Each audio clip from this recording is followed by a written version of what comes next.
When you own a car, everybody knows that costs can skyrocket when you're at the garage. Particularly when you own cars that you don't use a lot. It's always thinking about, should I do it or shouldn't I?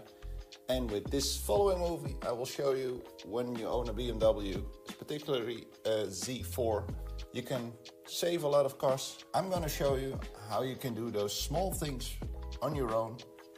Oil change, battery change, spark plugs also, air filter, and a few other details to get your car back on the road.